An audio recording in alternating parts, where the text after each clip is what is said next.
The campaigns come to Northeast Florida, and the candidates have taken aim at each other. In this case, Donald Trump and Senator Tim Kaine, describing reasons their ticket deserves your vote. This is about reinvesting back on a society that will grow, and then that growth can help everybody, not just those at the top. Now, that's the Hillary Clinton plan. Doesn't that sound like a you're hired president? I mean, I think it does. Well, she's going to double taxes. I mean, so anybody that's paying tax is going to end up being doubled, and I'm lowering taxes. I'm cutting it in half. Supporters of both campaigns join us to discuss, and we dig deeper on the issues surrounding the run for the White House on This Week in Jacksonville.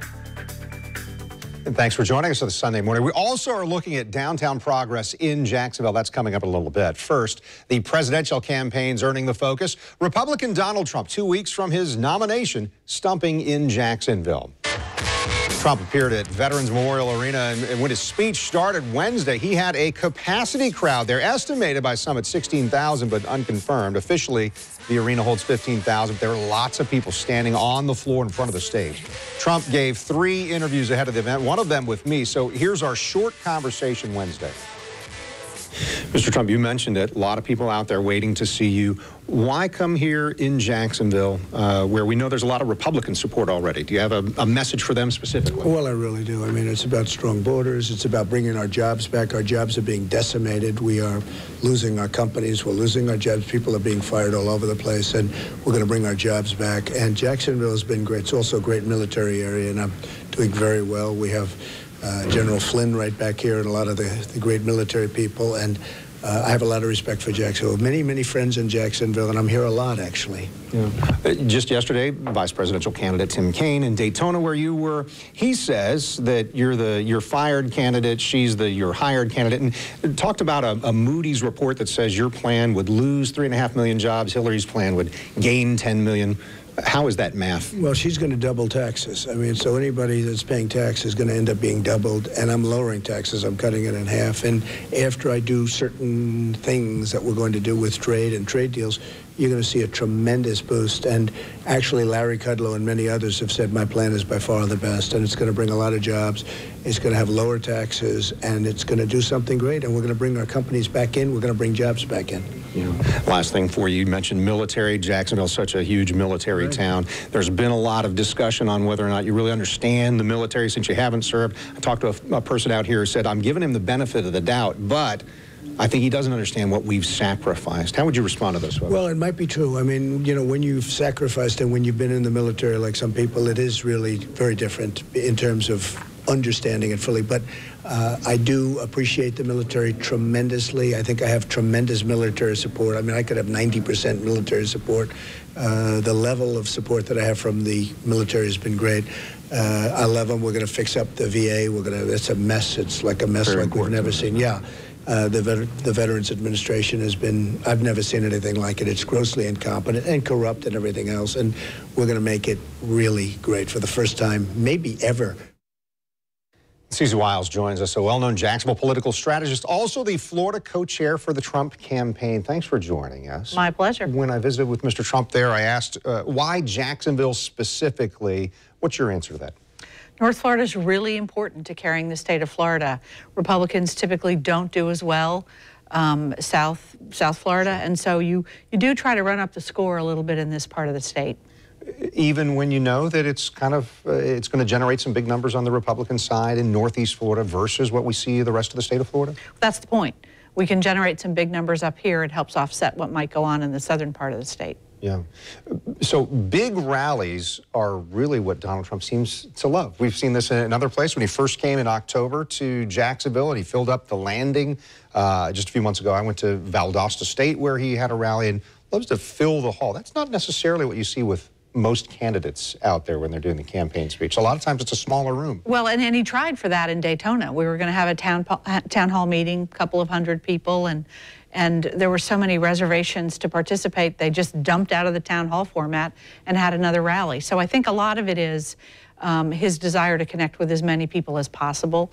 And he derives energy and sort of thrives on the crowd, and that's what you've been seeing. Yeah. So I've seen this. The first time I met Donald Trump was this week. I've seen him off camera, so to speak, not on the stage, and it's a little different. Is there a different persona when he's out in front of 10,000 people like he was this last week? You know, there is, Kent.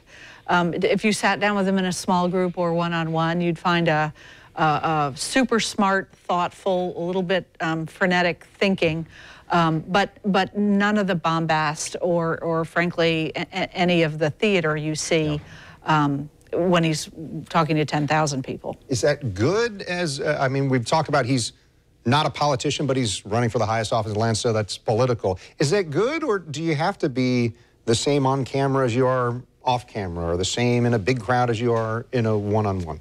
I don't mean to suggest it's disingenuous in any way. It's just not as high octane in a smaller group, and a little bit more sort of thoughtful and maybe contemplative if it's a smaller group. Right. I would say that's part of what I experienced visiting with him there a little bit. Let's talk about party unity. We didn't get to talk about party unity when I had those 3 questions with Mr. Trump, but what's going to happen with the GOP when there's this constant wavering behind we support Trump, we're thinking about not supporting Trump, and then vice versa, because Mr. Trump is not endorsing Paul Ryan when Paul Ryan, the Speaker of the House, has endorsed him? What's going on here? Well, our party is in an internal revolution. It really is sort of hemorrhaging. Who the Republican Party will be after this presidential cycle, I don't think will be the same as it was before we started. And I, for one, think that it was very necessary. Our party was stale. Our party was static. Our party was no longer the party of big ideas. And so this reinvention, I think, is really important. And I think it will occur no matter who wins in November. Yeah. You mentioned Mr. Trump was in Daytona earlier, and you're talking about Florida. Northeast Florida is important. It seems like that I-4 corridor is going to be important to... The most important. You know, it's really important. We saw... and we're going to talk about it in a moment about Democrats being there as well this week. But let me ask about this. Small group of Republican National Committee officials looking into a kind of a what-if scenario regarding Donald Trump. He's been at odds with the parties we're talking about, saying he's not ready to support Paul Ryan. Same deal with the re-election campaign for Senator John McCain, who was the party's nominee in 2008. So here was the question. What if Trump gets so upset with the party that he says he's had enough, he drops out before the election? A Trump spokesperson responded to that speculation this week. I would just push back on any formal report that the candidate is going to leave the race, or this one's unhappy or that one is unhappy. I think this often comes from the outside, people familiar with conversations internally, folks who wish they were either part of the campaign or that their advice was being taken from the outside. But campaigns have ebbs and flows, and I think Mr. Trump operates best when he's on the attack against Hillary Clinton and Barack Obama's record. That seems startling to me when I heard it this week. A nominee would drop out. Do you think that's even possible, that Trump would say, I've had enough? No, Kellyanne was eloquent. I would say just nonsense. Not going to happen. One of the things I saw this week is that Mr. Trump is starting to save clippings. Hey, this media report said this about me, it's wrong. This media... So would that be one of those things that is filed under, somebody made this up about me? I think so. You know, who knows whatever happens to those. But I think keeping track of them is pretty normal. Yeah. Susie Wiles, I appreciate it. Thank you, Kent. I'm going to guess that we're going to talk again before we get to November. It's very likely, and I look forward to it. Yeah, thank you very much. Appreciate that. Thanks. So Democrats sent their vice presidential nominee to our region. Lisa King joins us next. We're going to talk about Hillary for president on This Week in Jacksonville. Stay with us, please.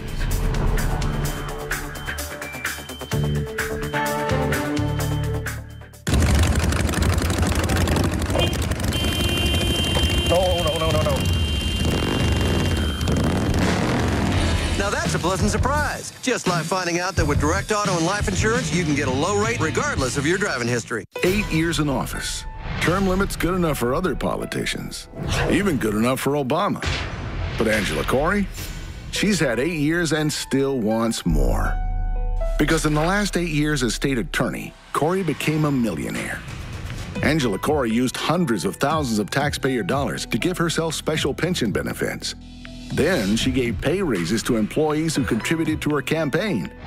Let's tell Angela Corey, 8 is enough. Jaguars football first on 4. The preseason starts here as the Jags travel to New York to take on the Jets. Coverage begins Thursday at 7, only on 4, your official Jaguar station. Driven by GMC, we are professional grade. Who really has the fastest internet? We're off to the download races in today's Xfinity X1 Challenge. We're gonna download the same show on these two laptops. Okay, ready? Download. So far, I'm doing pretty good. Should we put money on this? Let's see who our winner is. Xfinity! Who do you have for your internet service? I have AT&T. Yeah. With Xfinity, you get speeds up to 12 times faster than you get with UVerse. So what do you think now? Which one do you want? I'd probably go for Xfinity. Get started with Xfinity Internet risk-free for $19.99 a month for 12 months. Call or visit xfinity.com/challenge. I'm Marco Rubio, and I approved of this message. Clinton, Grayson, and Murphy, three liberals with dangerous ideas on fighting terror. All three support the disastrous Iran deal and would close Guantanamo. Standing in their way, Marco Rubio. A national security leader, Rubio wrote the toughest sanctions on Hezbollah ever passed. He led the fight against the Iran deal and took on Obama to block refugees from terrorist countries. Marco Rubio, fighting to keep America safe. Travel in luxury. See the extremely efficient and gorgeous Airstream Interstate Motorhome, built on the quality Mercedes chassis and the Mercedes turbo diesel engine. Only at Dick Gore's RV World. Airport exit in Jacksonville. No. Now that's a pleasant surprise. Just like finding out that with Direct Auto and Life Insurance, you can get a low rate regardless of your driving history. Check out what you missed on River City Live. We got everybody. This one where it bounces up and down. Lots of fun for the kids. Free stuff. But we are giving away the Zount speaker. We are giving away everything here and the scooter, and that's over $200 in value. But wait, there's more winning to be had, as always. There's more. Can I get a ride? I can get a ride. Goes to show you can't miss a single episode of River City Live. River City Live, weekdays at 11. You're watching This Week in Jacksonville with Kent Justice. Talking about the presidential campaigns and what's happening here locally. Democratic nominee Hillary Clinton spent time elsewhere, but sent running mate Tim Kaine to Daytona Beach Tuesday. He drew a full house at a college venue, estimated several hundred people there. Senator Kaine spoke about jobs, about Zika, immigration, and, of course, fired a few shots at Donald Trump. This one specific to what the Republican National Convention looked like. It was like Gotham City 5 or something. I mean, I was saying it was kind of dark and pessimistic, and some people said, wow, that's a dark picture of the United States. And I said, no, that wasn't a picture of the United States. That was a self-guided tour through the mind of Donald J. Trump, and that's a scary place to be.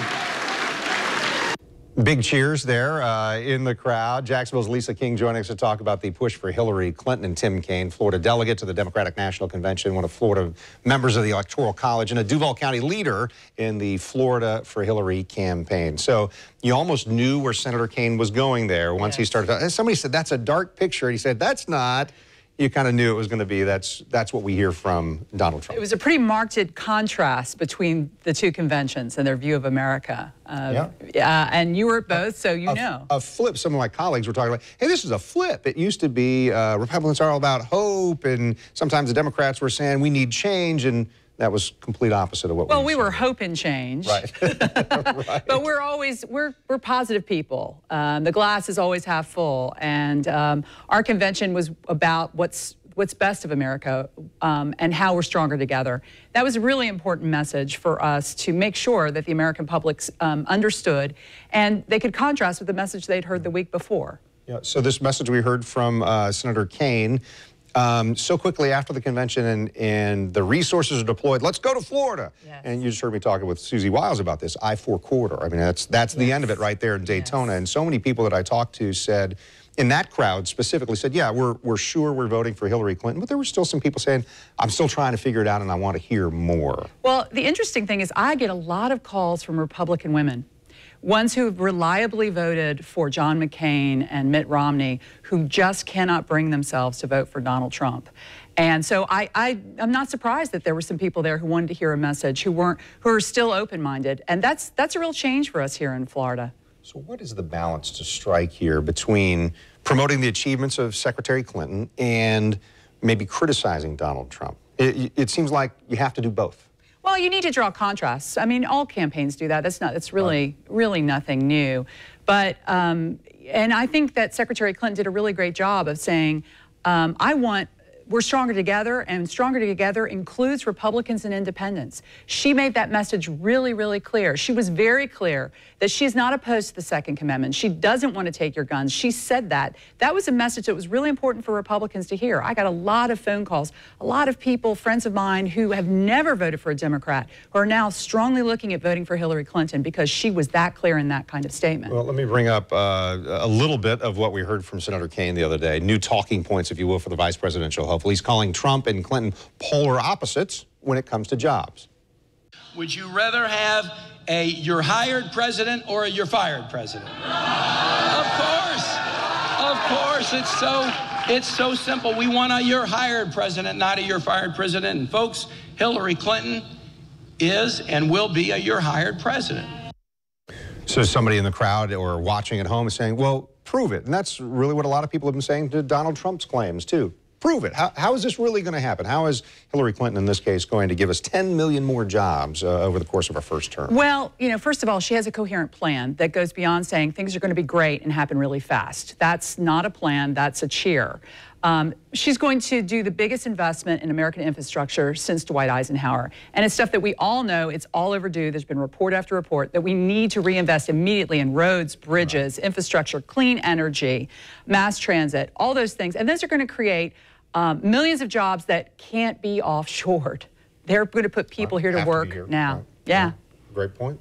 Hillary Clinton on the West Coast this past week, Wednesday, in California, at a campaign stop, as a matter of fact. So she's saying there is no doubt in her mind that Donald Trump is unqualified to be president, unfit to be commander-in-chief. She pointed to some perceived insults by Trump toward military families and fallen soldiers. Wow, Lisa King, how does she defend herself from the other side, who are saying, hey, Americans died on her watch when she was Secretary of State, including referencing Benghazi? Because she didn't insult the parents of those people who lost their lives. As you know, I'm the parent of a military service member, and I'm still so offended by those comments. That's a place you do not go. People should be allowed to speak through their grief in any way that they need to. And to insult that family, it was the Khan family. It was so extreme. The VFW, which does not get involved in politics ever, and which is mostly World War II and Korea era vets, have come out with a very strong statement against Donald Trump, saying that he crossed a line that should not have been crossed. Yeah. Let me shift briefly to municipal, well, not local elections, if you will. Coming here for August 30th, there's been a lot of discussion about switching parties, because when we come to the state attorney's race, public defender's race, hey, you're kind of disaffiliated, is what we've heard from Democrats, if you can't vote in the Republican primary. What would you say to those folks who maybe have switched parties here or were considering it? Well, the books are closed, so if you've switched, you've switched. If you wanted to, you can't. But first thing is, if you early vote or vote on election day, you can switch back at the help desk. So don't forget to do that. That's an important thing to do. But just in general, I'm in favor of open primaries. People shouldn't have to change parties to be able to vote in closed races. Other states, they don't close primaries. It is counterproductive to democracy. It drives people, it drives so that if someone's an office holder selected in a primary, they tend to be the most extreme of that party on both sides. So what happens is there's no moderates in the middle. Everybody's out here, and that's why you see some of the mess that we have. That is a constant theme that I've heard from folks for many months, is we're at the ends of the spectrum and not in the middle. So I appreciate hearing from you, and I'm sure, like Susie Wiles with the Trump campaign, I'm sure we're going to get to visit some more as we head for November. Thanks. All right, so coming up, Downtown Jacksonville's business improvement organization. It's called Downtown Vision. We're going to bring some results and a study of growth. The CEO of DVI joining us next on This Week in Jacksonville.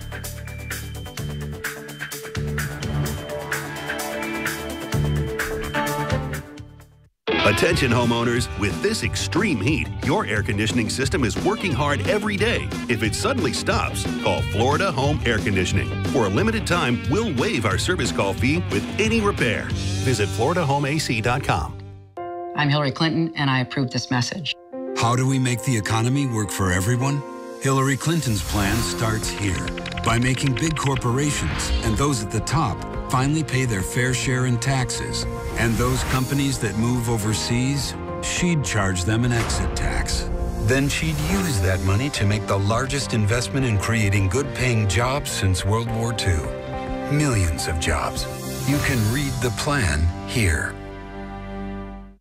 Clinique knows life's a balancing act. That's why there's Clinique's new Super Balanced Silk Makeup SPF 15. Skin feels naked, yet covered to perfection. Oil control meets perfect hydration. Plus SPF 15. Balance in a bottle.